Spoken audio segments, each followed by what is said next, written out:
Good afternoon, members of the media. Thank you for joining us at today's Alliance for Change press conference. We've got an interesting collection of presentations for you today on issues that are of topical importance to us in Guyana. I wanted to start, first of all, with a presentation from our commissioner in the local government authority, and that is Nicola Trotman, who is joining us with a few comments on recent developments there. Nicola.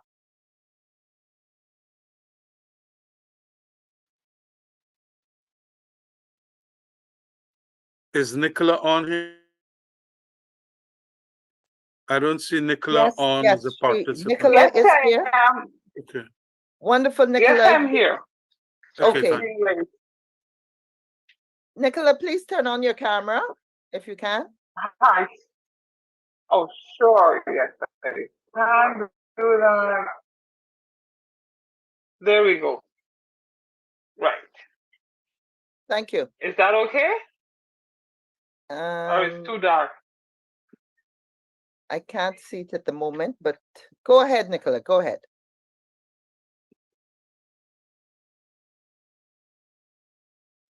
Okay. Thank you, everyone, for having me.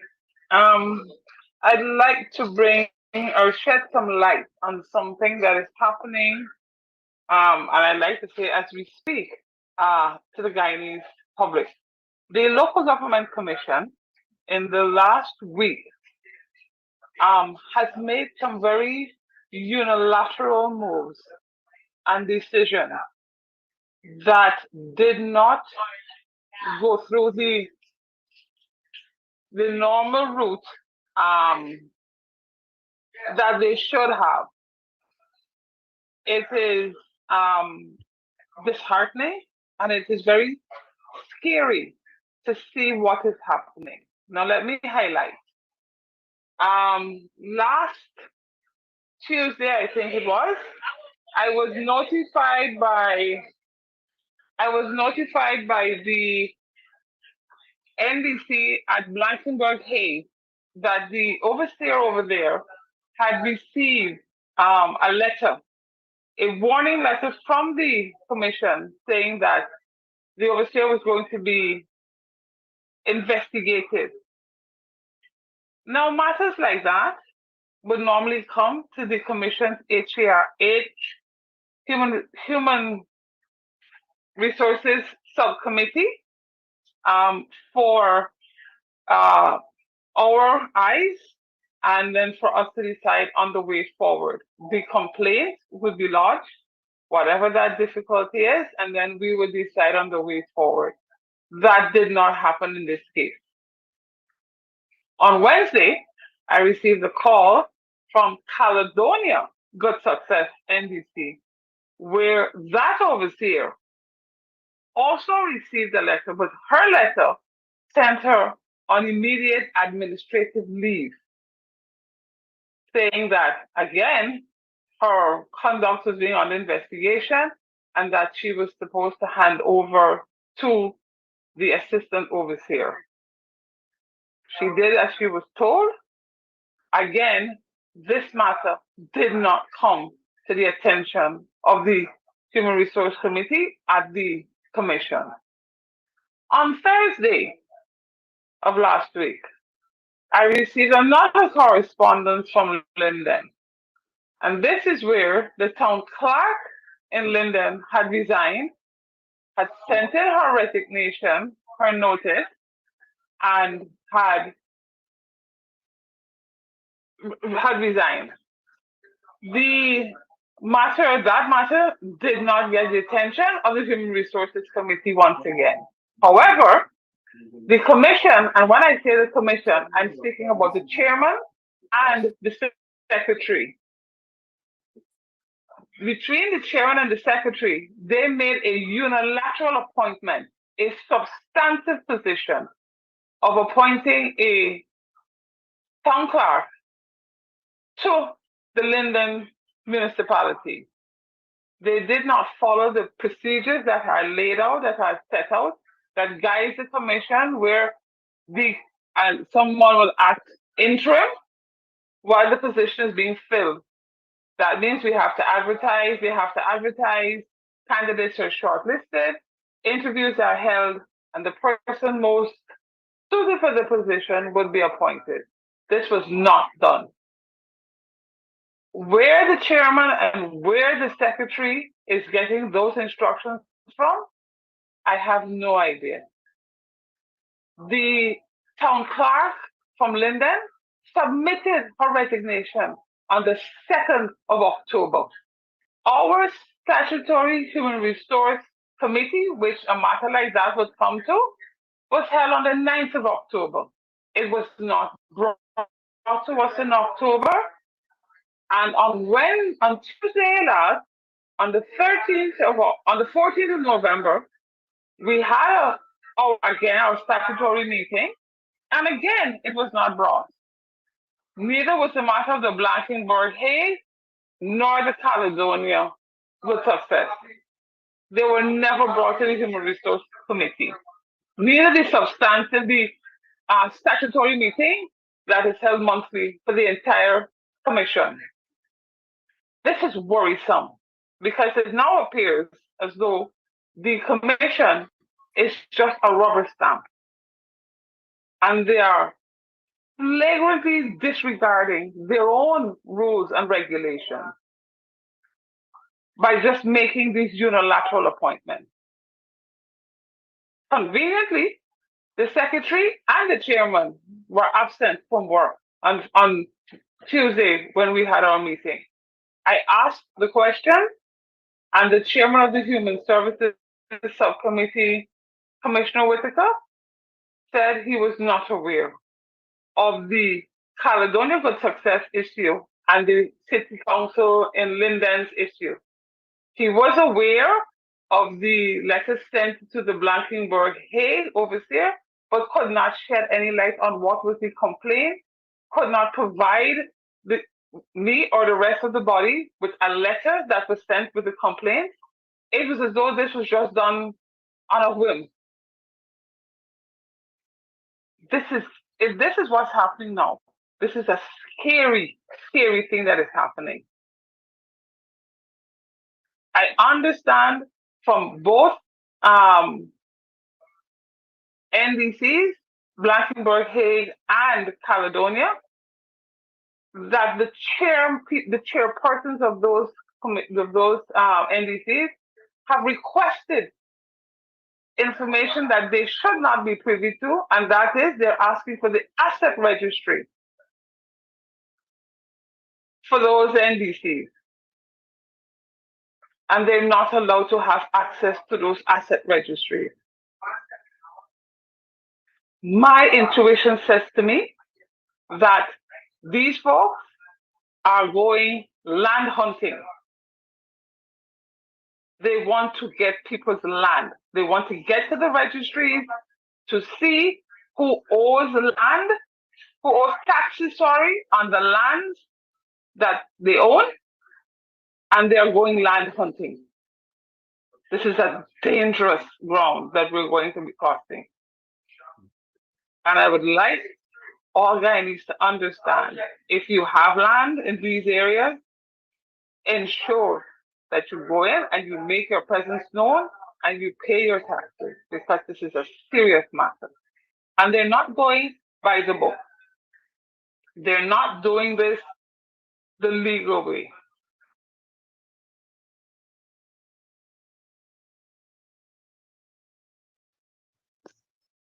In a very high-handed manner.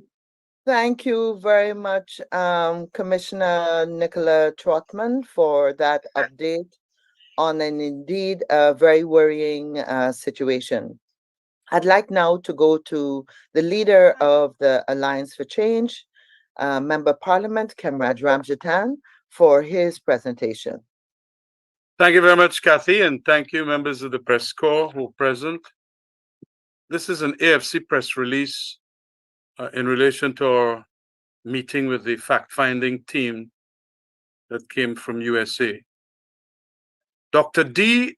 Dawkins Hagler, who heads a fact-finding team of esteemed elected officials, entrepreneurs, and human rights activists from USA, met with the leadership of the AFC on Thursday, 16th November, at the party's headquarters on Railway Line.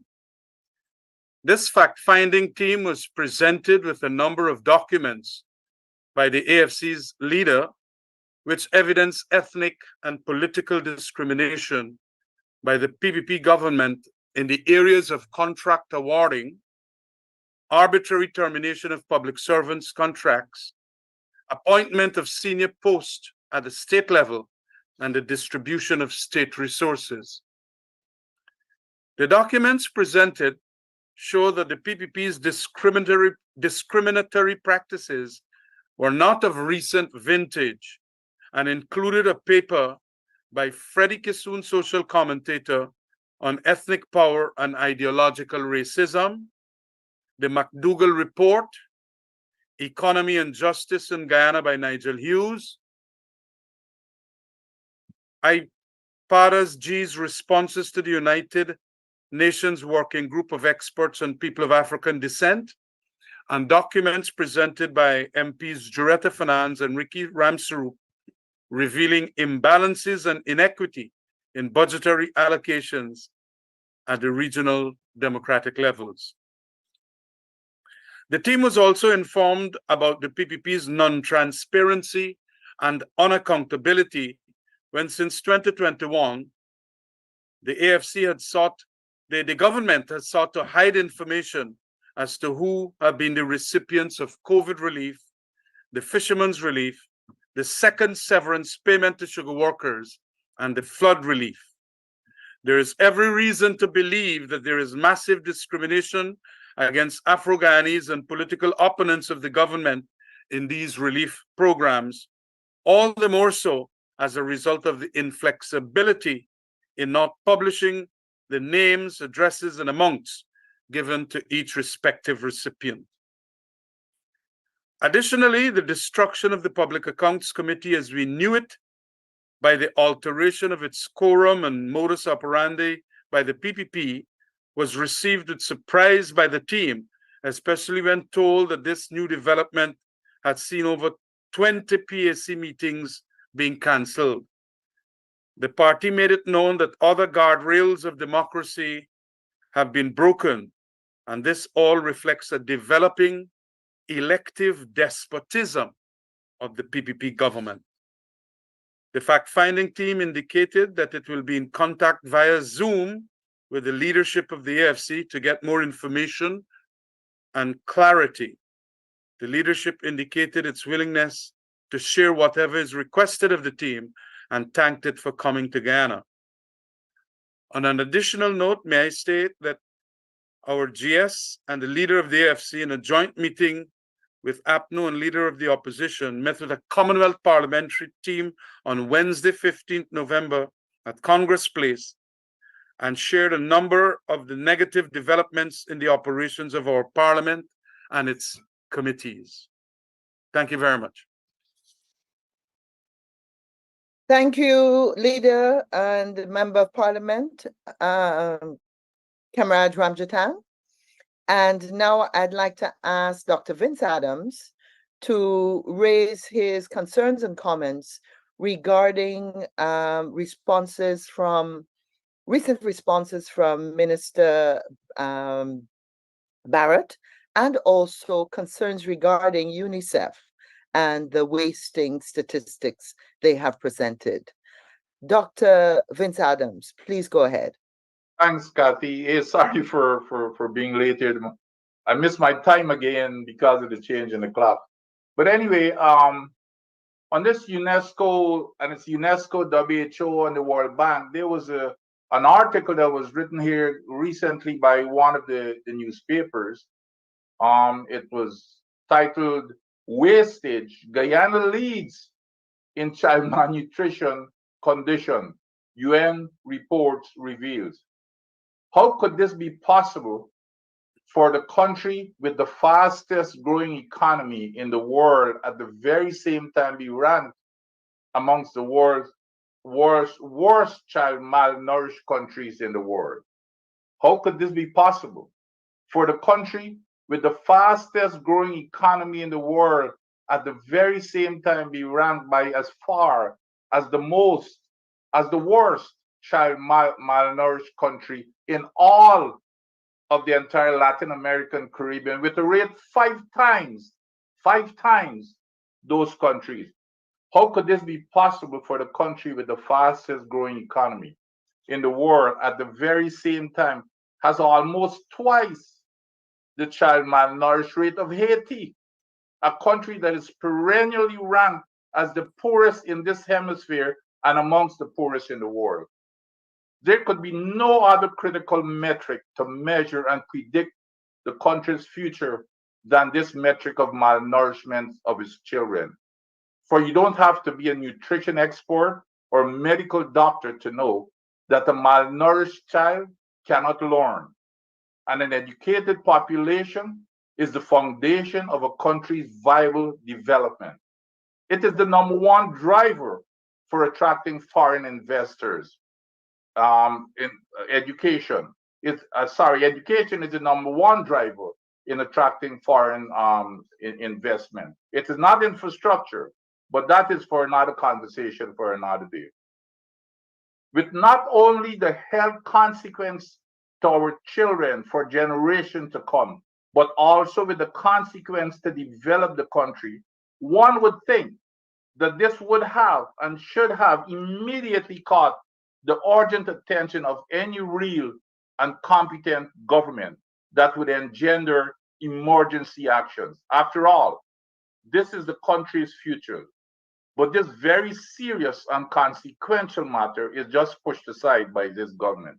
You know, the VP normally has a stack of newspaper clippings at this press conference that he meticulously goes through, and used for abusing down people. So I'm really surprised that he didn't have this article in his stack for the wrong reason to pull out and abuse down UNICEF, WHO, and the World Bank.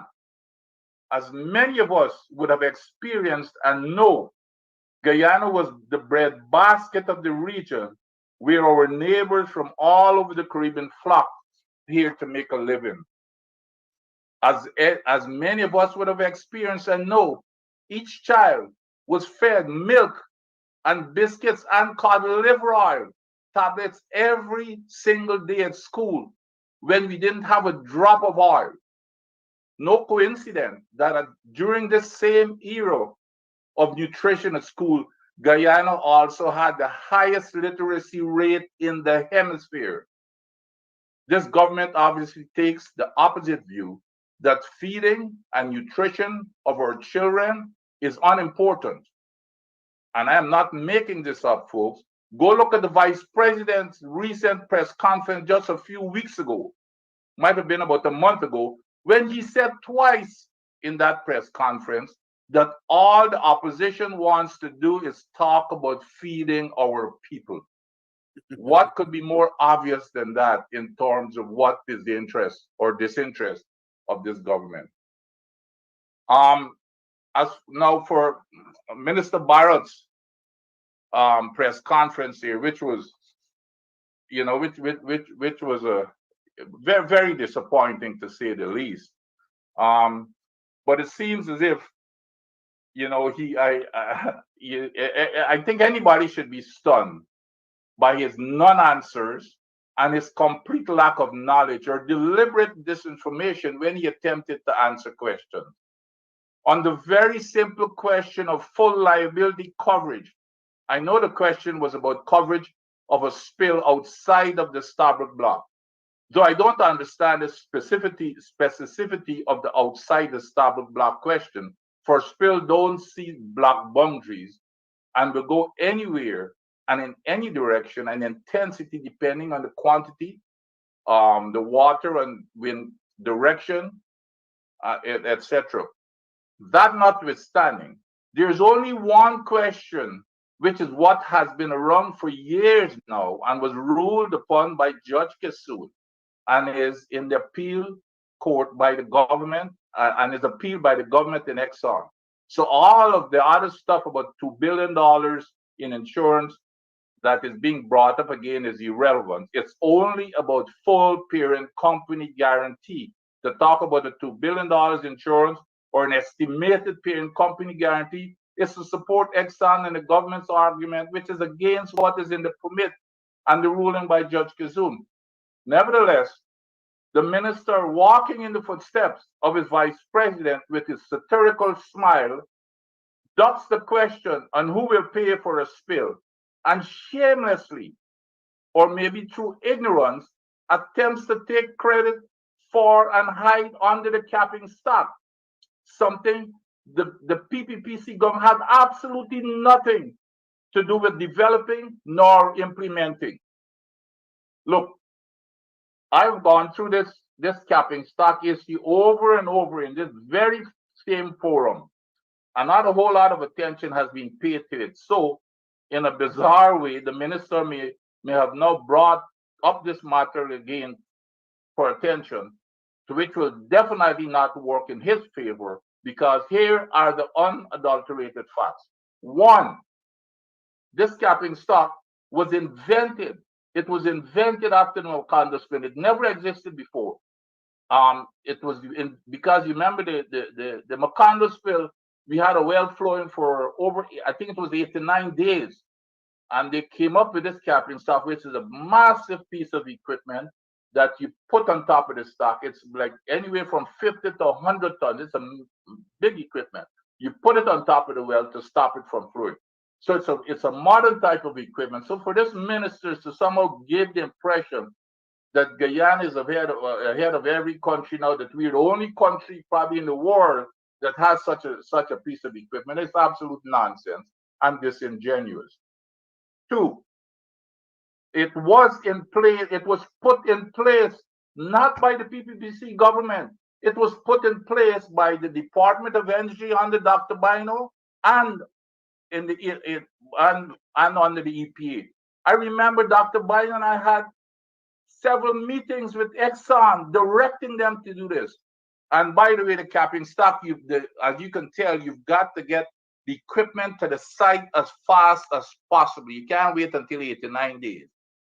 Exxon came back and told us that the best that they can do was 20 days. And myself and Dr. Bynum meet with them and told them it's unacceptable. We will not accept it. You've got to get it down to a number. So we got it down to 5 days. And the only way we could have gotten it down to 5 days was to stage it in Trinidad, the southern tip of Trinidad, because Guyana could not handle the logistics. So for this minister now to come and say, well, Guyana is the first place to have had in country is nonsense. And here's another reason why.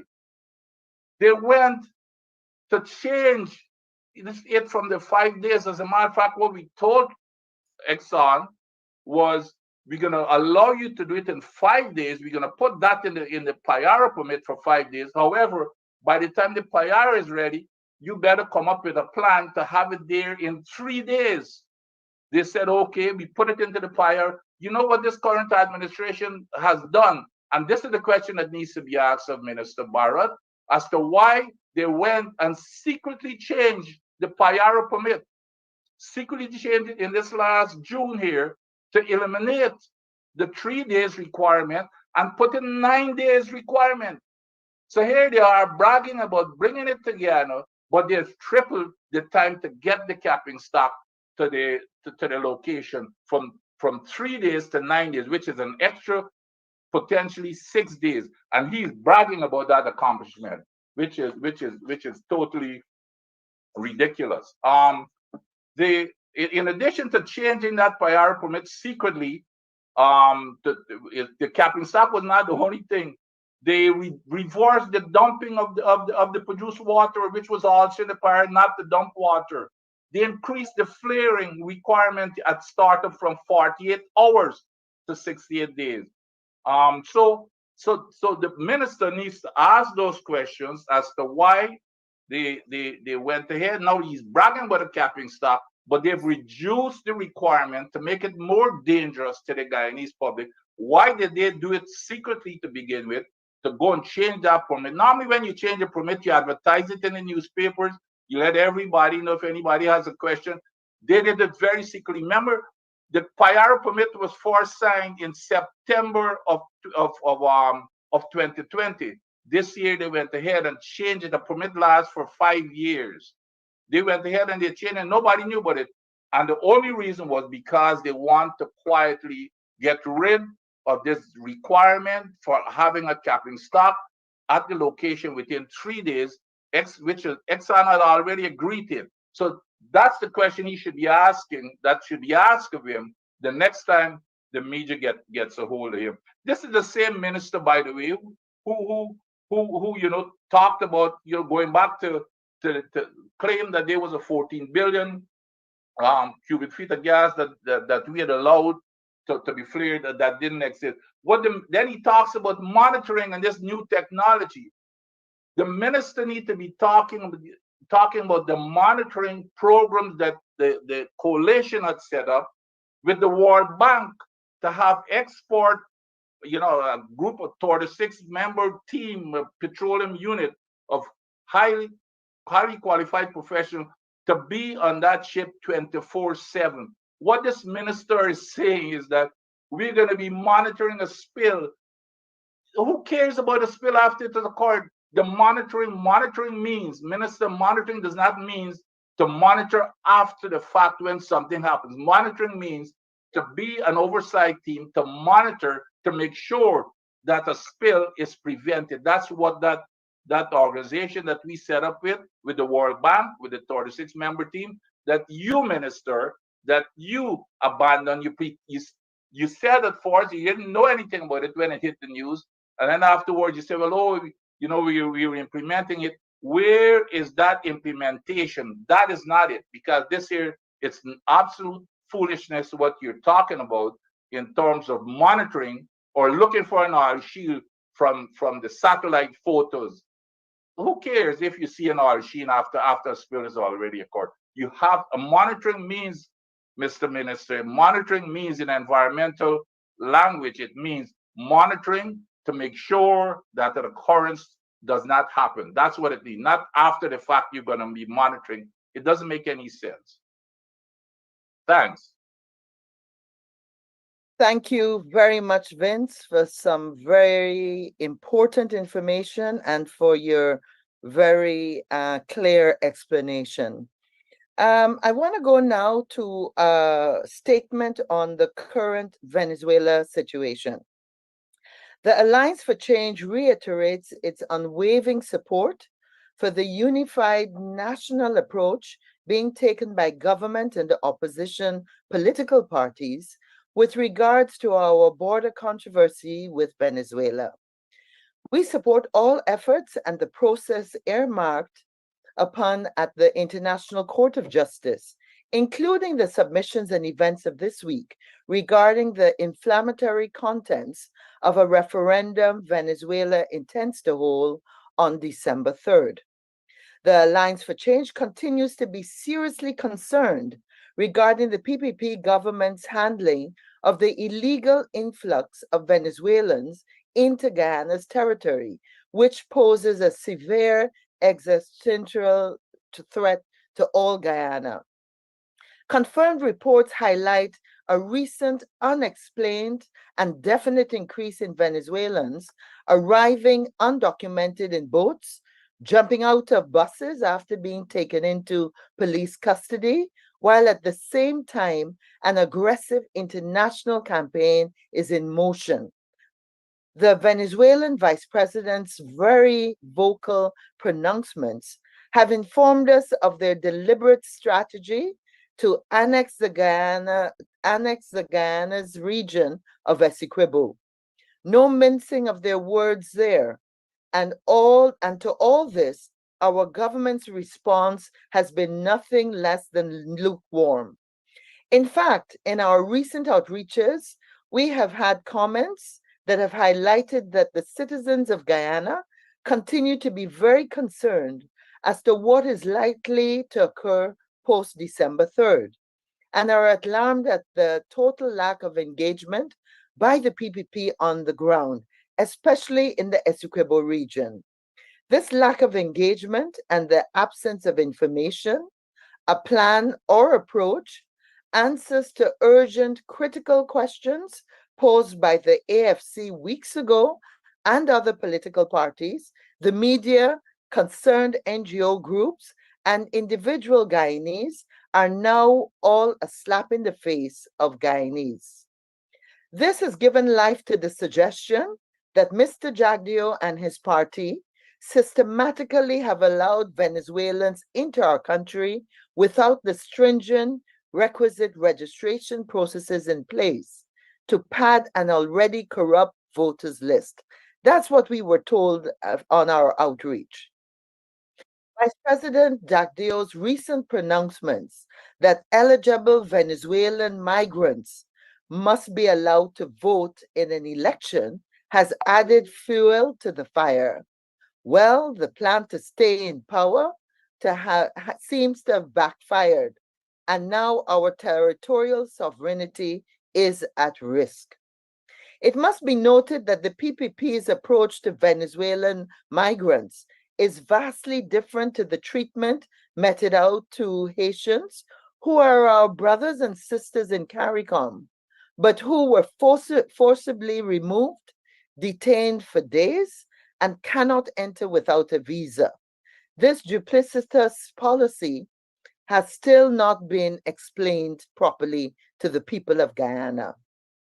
Given this worrisome state of affairs, the Alliance for Change once again recommends the following: that since Venezuela has clearly upped the ante, no Venezuelan migrants should be allowed to enter Guyana at any official port of entry or anywhere on our porous border crossings. That, like the Haitians, any other Venezuelans entering Guyana must be granted a visa prior to entering. That the new ID card program, which we heard so much about from the Vice President, which seeks to register everyone in Guyana, must be immediately halted, given the lack of electoral integrity in our systems in Guyana and until this crisis is over. There continues to exist too many loopholes in the system, that the opposition must be invited to send a representative on the committee that the president referred to, and to participate on all national committees and agencies dealing with this border controversy as we continue to promote unity on this issue. That brings us to the end of our formal presentations, and I'd like to go to our question and answer segment now. If we could use the hands up icon, and of course, please start by identifying yourself and the agency you represent. Divina from Kaichor News is hot off the bat. Divina, please go ahead with your question, and if you would identify who you're posing it to. Thanks. Hi, good afternoon, everyone. Divina with Kaichor News. My questions are to Dr. Vincent Adams, and perhaps the leader of the AFC can also give his comments. Firstly, Dr. Adams, it was recently revealed in a study by Exxon on the 12-well Kanji program that 10 other countries can be impacted by an oil spill there. Can you say what are your thoughts on this? Secondly, for me, the recent audit report has flagged Exxon's illegal use of resources in other blocks offshore, but the operator will not be facing any penalty or punishment for this. Can you say whether the party believes Exxon should face sanctions? And finally, for me, the Minister of Natural Resources finally held a press conference for the first time after 3 years, but he did not address some of the critical questions that were raised by the press. Can you say what is your position on those issues that are yet to be addressed? I'll, if you don't mind, I'll go first. I'll take your last question first, Davino. It was disgraceful and an embarrassment for a minister of the government. And I looked at the Kaichur News. I saw the press conference, by the way, and Kaichur News did a great job of publishing the questions that were there that were not even answered. It's disgraceful, but that is the way that this government operates. As you know, the first thing that came to mind that that I would call for a complete boycott of these press conferences by the media because you're not getting answers. State you're being insulted at every press conference that you have by the vice president and now Minister Barrett. And I think it's ridiculous. They owe it to the public to give the public information. They hold on to every single piece of information. You can't get anything out of them, and then they insult people who are supposed to be informing the public. So I think it was disgraceful and embarrassing. Now, for the what was the first But the question sanctions for the was audit. about the 10. Sorry, go ahead. No. The sanctions for the audit, she said that they. Oh, here is what's going on here, Davino. When sanctions, you will never see sanctions. I mean, we could argue and fight from now till the world comes to an end. This government just does not care, and especially when it comes to Exxon. There's no word such as sanctions against Exxon. Exxon run the show. Exxon decides what they want. I mean, look at the flaring. Look at this whole capping stock stuff. Look at the dumping of produced water. All of those should have been a sanction. You know what's the biggest sanction that they would have suffered already in the United States? They would have been shut down had they been operating in the United States. Those are the ultimate sanctions and the only type of sanctions that they respect. But this government is being ruled by them, and I can say that without reservation. I mean, the evidence is clear.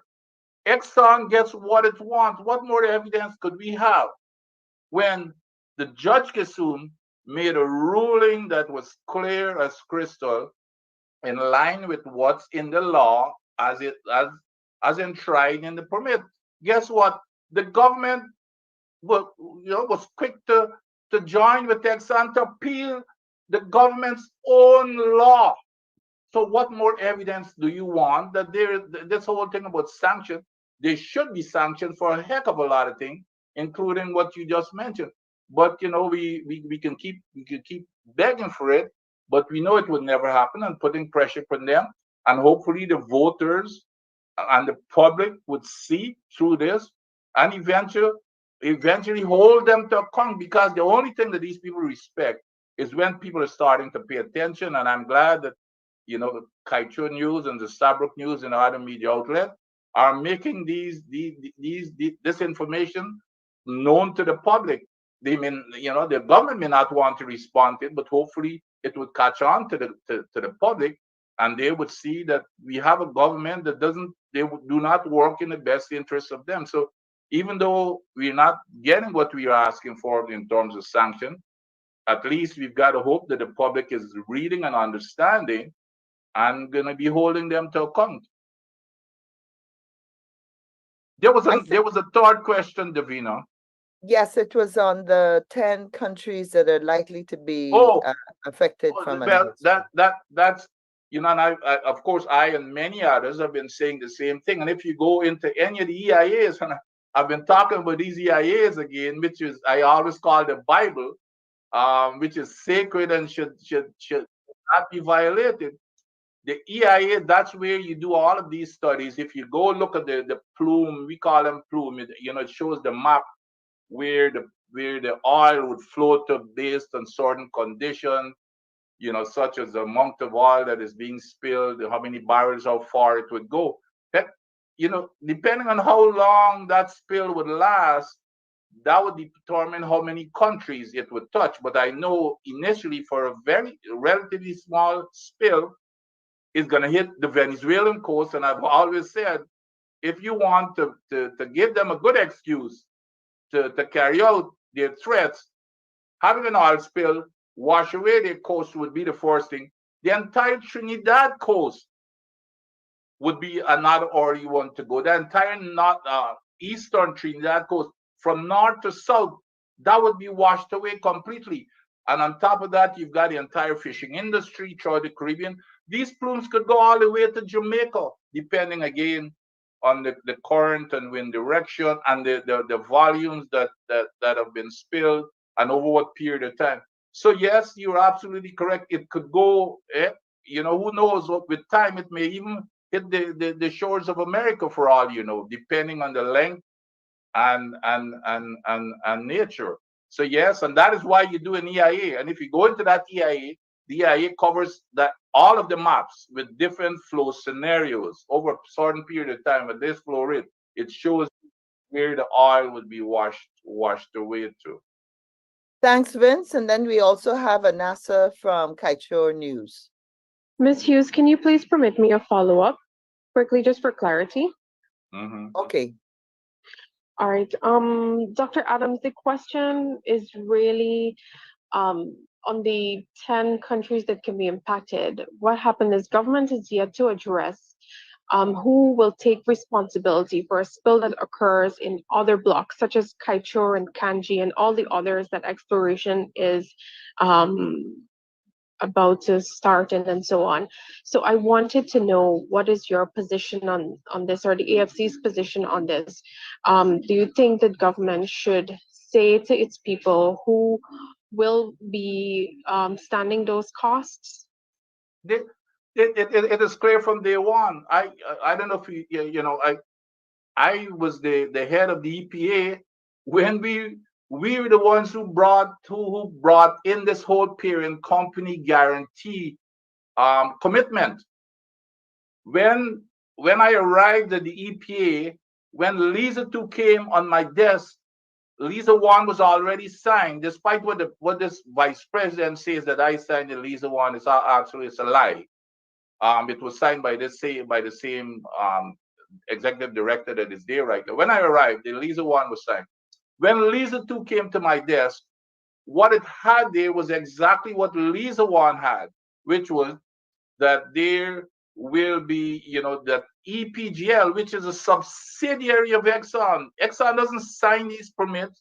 It says EPGL will cover whatever cost and liability there is. And I turned to them, I said, well, EPGL doesn't have any assets. And they said, well, what do you want? I said, I want for you to have full liability coverage by the parent company. So that's where this whole parent company guarantee came from. So it doesn't matter whether it's in the Kanji block or Stabroek block. Like I said, a spill does not see boundary. It has in every single permit. It was intended for that to be the standard language. Exxon knows it. They signed up to it in that permit. And, when we were about to, and the issue was not whether Exxon had agreed to it or not. Exxon had agreed to it. We signed the permit, which was the Lisa 2 permit, and they begged us. They said, well, so as not to spook our investors, could you sign the permit? This was in April of 2019. The Lisa 2 was not going to start up until 2022. So we said, fine, we've got 3 years. And if you don't come up with this parent company guarantee, you're not going to start up Lisa 2, or you're not going to get permitted for any other operation. So come 2020, when the Payara, which was the third project, came up, I told them bluntly, I said, well, okay, if you're not going to be signing this parent company guarantee, and you're not going to get your permit for the Payara, or you're not going to start up Lisa 2. And then when 1 comes up for renewal, you're not going to get that either. And so that's where we were when I was sent on leave in August of 2020. They were close to getting that document, and which was an internal letter. It wasn't between Exxon and the government. It was Exxon and the partners, their other 2 partners, because what they said that there are 3 companies involved. So gave them some time to get an agreement among the 3 of them as to how how they will be sharing such liability. So that was the issue. The issue wasn't whether if they had agreed it was the language among the three of them. So they were coming into us all the time, meeting with our lawyer, and they were giving us drafts, and we were fixing the drafts. And in August, after I told them that they're not going to start up, they're not going to get the PIARO in August of 2020, they hurried up, and we were at the final draft of that document. And then this, I don't know if it's by coincidence or what, but knowing how the government operates, we know what might be the motive. They sent me a leave in August, and guess what they did? In September, they signed the PIARO permit without the parent company guarantee. And that is how we ended up in court. And Thank you. and then the government went again. So it's supposed to be a standard thing to cover. It doesn't matter where it's conjured. It's supposed to be a standard language that the parent company, not the government, the parent company should be covering all costs. That's what the language is. Thank you, Vince. And can I, Divina, sorry, I need to allow the others to ask their questions. And so if you have a further question, we'll have to take it after. I know we only have a certain amount of time today. So Anasa, you had a question, and after Anasa, we have Adam Harris too.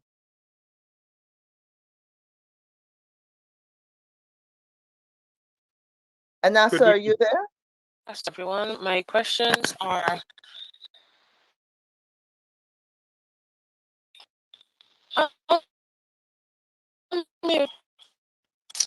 we're not hearing you clearly. Good afternoon, everyone. My question, and Mr. Vince as well.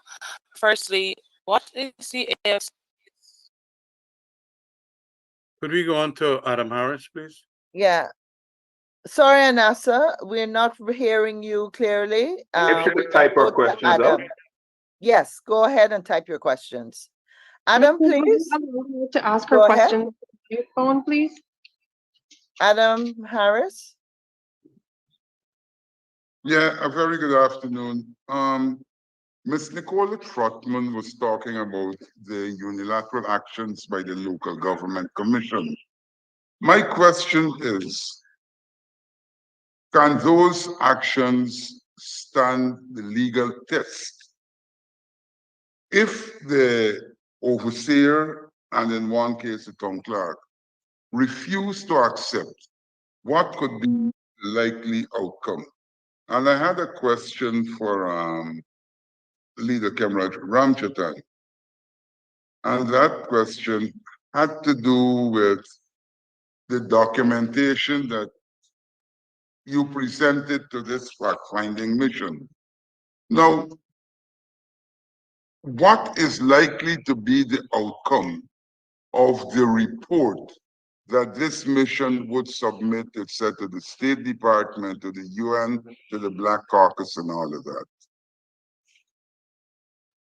Adam, thanks for your questions. On the very first one, in relation to whether this thing can be brought to court for judicial review as to the action taken, indeed, that judicial review proceedings could be instituted by the complainants, namely those who have been affected by the decision of the body. As we know, it is supposed to be the local government commission which is supposed to deal with these matters. But we are seeing that that is being eroded, at least the jurisdiction of the local government commission.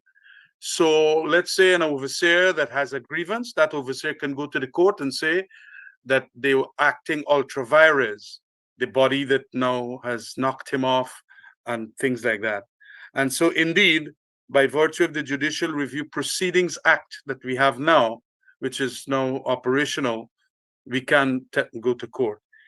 In relation to the, what was the other question? The report?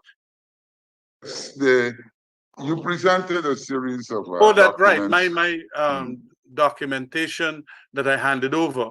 Well, it is a fact-finding mission in relation to whether there is good governance and discrimination here in Guyana. discrimination at the political level and also at the ethnic, racial level. And we granted the opportunity to speak to them, to give them our perspective in it, and also source documents as to where we think, indeed, that there are discriminatory practices by the PPP government. Where that goes now will depend on where these senators and Congress people will take it. And I think it will be for information to the State Department, information to even more senior politicians, in the Congress and the Senate of America, and also to be utilized within the Foreign Relations Department of USA for purposes of telling the Guyana government to get their act correctly. You see, this government believes that the people are not going to warrant any effort to communicate with, or they shouldn't be even responded to. But that is a lot of nonsense, Adam. Remember, democracy is made up of two things. One is free and fair elections, and the other is good governance. And then good governance has accountability, transparency, rule of law, non-discrimination. And what we are seeing is that they're coming here to deal with another aspect of democracy, that is good governance. And this government seems not to want to listen to them. Well, the people will come, and they have already said, government, you don't want to see us? Well, we are going to talk to whoever we want to. And we spoke to them, and we have indicated that indeed there is discrimination, and plenty of it, by virtue of all the documentation we give and the statements we made to them. They will now take it from there. Look, this government also has given a very damning statement about itself. When it was in opposition prior to 1992, it used to call in all these other international respectable bodies like Lord Avebury, like the Carter Center. These were not persons who were attached or had any executive branch connection with the government of America. These were what you call scrutinizing bodies that have an international perspective on human rights. And the PPP was proud of the fact that Lord Avebury and these fellows like Carter Center and so on came to talk about elections, an aspect of democracy. On the other aspect of discrimination and all kinds of non-accountability and non-transparency, they don't want these very reputable citizens from America's Senate and congressmen and congresswomen to come. So they're going to pay for this nonsensical attitude they're taking in relation to these people. And it is so hypocritical now when you compare what they had done when they were fighting for democracy prior to 92. Thank you, Kamaraj. I want to ask Anasa if, I don't know if her internet is improved. Anasa, I want to give you the opportunity to ask your questions. And so let's give it a try. Good afternoon, I'm Manasa here. So I Yeah, have go two ahead. questions. What is the AFC's position on the abuse unearthed by the auditors that reviewed Exxon's expenses billed to Guyana?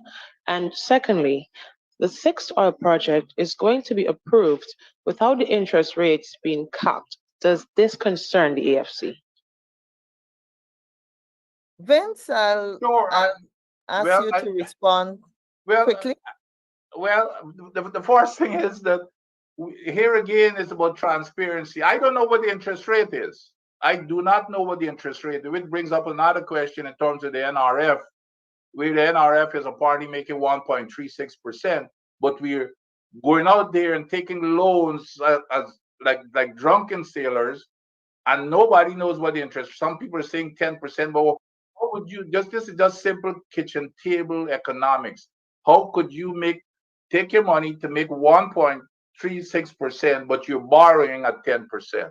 So I do not know, and I do not know what those interest rates are in terms of capping it. The government would not reveal it, but I would expect that capping would be something that should be a necessity, regardless of what it is. But nevertheless, at least we ought to know what the magnitude is in terms of what we're paying for, because we're We're the ones who are paying it. It's not these ministers and presidents and vice presidents. It's our money. That's the thing that we have got to understand and hold them accountable for. They should be telling us what those interest rates are. And on the question of Exxon's expenses, and it's look, the money is Guyana's money. Sorry, the money the money that Exxon has spent, according to the audit, is inappropriate. It's Guyana's money. Obviously, in Guyana, according to our laws, if somebody misappropriates their fines, the present value of money the money is supposed to be in our cost banks already. At least we should be charging them the interest, according to the Bank of Guyana, on top of fining them for not being able to get our hands on the money. And in future, there should be we should be saying to them that, look, these are the clear guidelines, and by now this is the second audit. These are the clear guidelines of what you can have and what you can't, what you can spend and what you can't spend. In future, if this, on top of finding them what they did in future, should this happen, there must be penalties, because they can't keep doing the same thing, getting away with it, and we simply keep accepting it as business as usual. And the question, the sixth project, and if you can recall, we as in the opposition placed, when the Petroleum Activities Bill was tabled, we had sought to ensure that future developments of 6 and onwards fall under the new Petroleum Activity Bill, which would have enshrined in our amendments fixed increased royalties, instituted ring fencing and other stuff, and other such matters. We actually added 35 different amendments to enhance the operation of the oil and gas sector. All were rejected by the PPP. So if that had passed, this sixth oil development would have fallen under that new regime. I see Exxon already indicated that they don't agree with the draft PSA production license that the government has, and no doubt the government should bend over backwards to adjust it to Exxon's need. That's why we wanted it in our laws, as opposed to something that can be negotiated. Thank you. Thank you, David. Mr. President, if I may make a quick follow-up, if I may.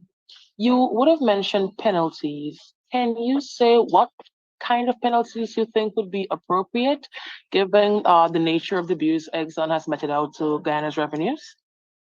Well, we have penalties in our laws, but most likely we would have financial penalties. Obviously, the money there, in the case of the first audit, there's $207 million, which could have gone quite a far way. That's since 2017 since 2019 to 2017. That should have been in our budget all the time by now. So obviously, it's how we would have. I would think it's how you would have placed the fine in them, appropriate for not allowing the Guyanese public access to that money, and then obviously they should be fined if you knowingly transgress that again.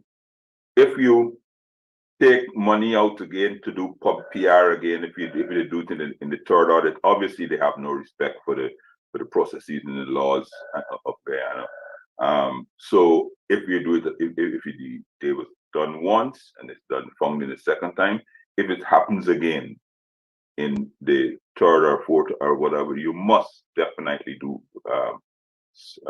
something about it. So monetary fines would be appropriate. Thank you. I want to go to News Talk Radio, and thank you for your patience. Go ahead. Mr. Ramchitan, to what extent do you believe that Guyana should seek external military help to deter Venezuela from its current posture as it relates to the County of Essequibo? And secondly, do you believe that Guyana is now in an era where ideology does not matter, but more about human and social development?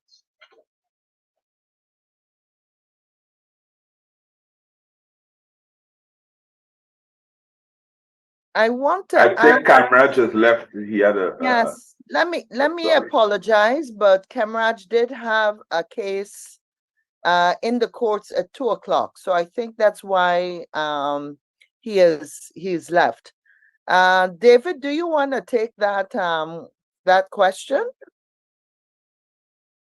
Yes, on the question of military intervention, you know, I mean, I would mean we have been seeing and we've been hearing, and every day we've been getting reports from Region One, as Cathy has indicated, I think, the outlying regions close to the Venezuelan border, to our borders with Venezuela, of increased military activities by our neighbor over the side. And the persons are incredibly scared and worried, and as Katia said, there is a lack of direction. For the question is if we should be seeking military intervention.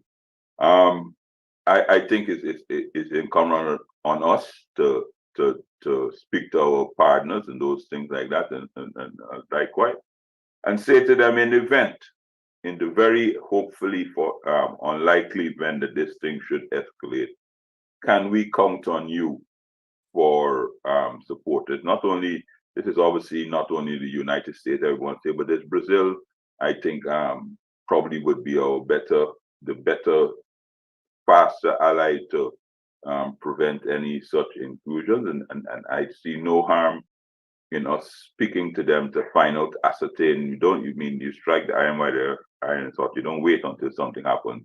You should ascertain all your options, and hopefully you don't have to use it. Should unless this escalates. And the question on ideology, I think that I'll leave that to Kamraj. You can ring him again. And I know yesterday he had quite a lot to say on the response from the Vice President, and he would have loved to address that.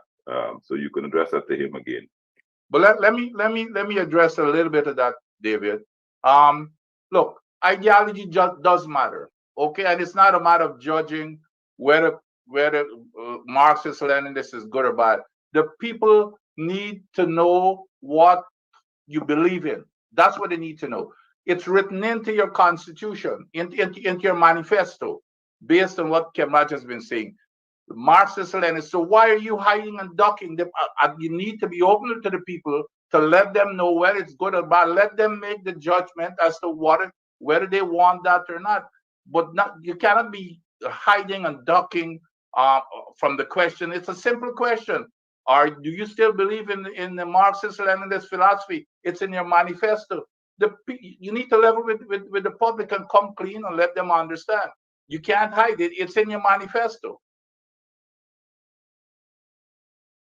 Okay, I think we've answered those questions. Davina, I see your hand up still, so I'm not sure if you have another question. I don't, sorry. Okay, that's all right. And there's a Raven. Sorry? There's somebody else on Kaicho News. Yes, that would be Anasa. No, Did you have another question? Rene Sambach.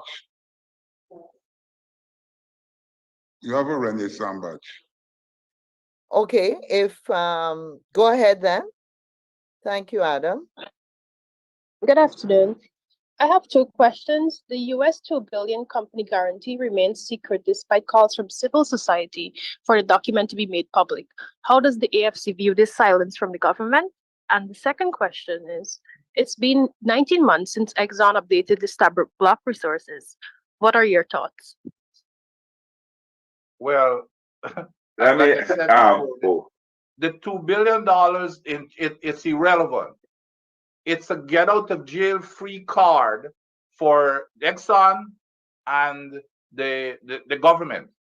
Judge, let's go back to Judge Kisu's ruling, which is consistent with the law as enshrined in the permit. It doesn't matter what insurance you have.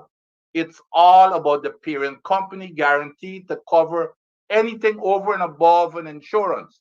A $2 billion insurance doesn't mean anything. It could be even $1. It doesn't mean anything. What's important is the parent company guarantee that covers any and all costs. That's the language in the permit over and above that insurance. When we start talking about $2 billion insurance, we're going back, and this is exactly what Exxon and the government wants to hear, because that's their position, that their maximum amount that they want to put as liable is $2 billion. The Macondo spill was $146 billion. So who's going to cover anything even close to the Macondo? Who's going to cover the cost if it's $1 billion over that $2 billion? Oh, I mean, if it's 10 billion, who's going to cover the cost if it's 20 billion or 50 billion? Anything over that. So we should stop talking about anything about the $2 billion, any $2 billion. It's irrelevant. It's about the parent company guarantee. And we need to go back to Judge Kisu's ruling. That's exactly what it says, and that's exactly what the permit says. David? And on the, well, I agree with Vince. I think it's a travesty that they haven't publicly revealed it. I mean, you would want to know why. You want to know which is the insurance, who's guaranteed it. If you could recall that the first guarantee that they provided was done by a subsidiary of theirs. I think for transparency and accountability, it should have been done. On the second question on the appraisal, this is one, when we met with Exxon, I do think it's July or August, 27th July, August. This is one of the particular questions that we put to them. I myself put to them, why haven't you updated, why haven't you appraised any additional wells?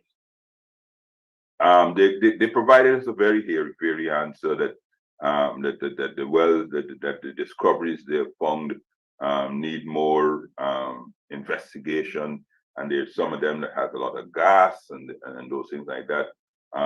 However, I want you to note that we brought a proposal. I keep going back to this. We brought a proposal to the Petroleum Activities Bill, which we said that out of any discovery, because the law now says that as soon as you make a discovery that is deemed commercially viable, you have to notify the minister. We brought an amendment to the Petroleum Activities Bill. We proposed that from the date that you make an announcement, you have no more than 18 months to appraise it, 2 years, 18 months to 2 years to appraise it, and if you don't, it will be a sign that you're not no longer interested in it, and it should be relinquished.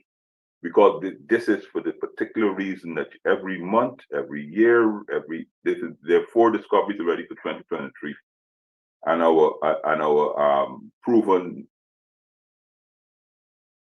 barrels and reserves have not risen from $11 billion, and that is and I think that is deliberately done. If Guyanese are clamoring every single day for a renegotiation when we only have $11 billion barrels proven reserve, imagine the clamor and the outcry when they actually finish appraising these wells, and that jumps from 11 billion to say something like 40 billion barrels, and the true magnitude of what Exxon has already discovered becomes a real. So I think it's almost a sort of a PR stunt on Exxon not to let us know exactly how many barrels that we have, in the hope that that the number 11 billion satisfies us for it. But obviously, with 4 alone, 35, I think it's 36 discoveries since 2015. It's time that the government start forcing them to appraise the wells, forcing us, I mean, they issued the oil monetization strategy, the government did. How can you be issuing a oil monetization strategy and there's so many uncertainties? You know what I mean? You want us to buy that. By the way, that was a very poorly written document, but there's no, you have to force these companies to appraise these wells so you can make informed decisions.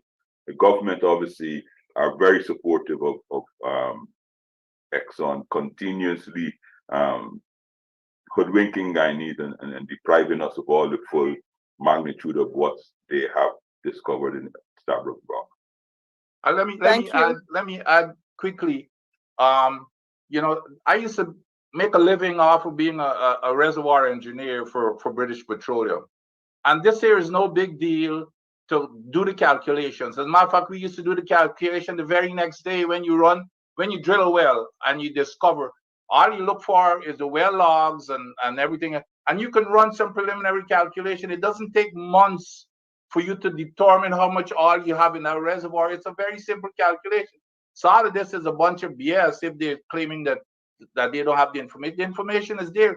Exxon knows what that reserve is, but like David said, for whatever reason, they don't want to do it, and we've got an impotent government that is not telling them, demanding that they provide this information. So that's what's going on. So, you know, they should give us the information. They have it. Thank you. Adam, we're winding up now, but Adam, I will take your last question. Thank you very, very much. Now, Mrs. Hughes, you spoke about the Venezuelan presence in Guyana. Now, a lot of these Venezuelans are undocumented, and so too are some of the criminals who've come in. We saw them trying to take off a man, a taxi driver had the other day. Mm-hmm. What recommendation would you make for us to deal with any Venezuelan caught committing any crime in Guyana?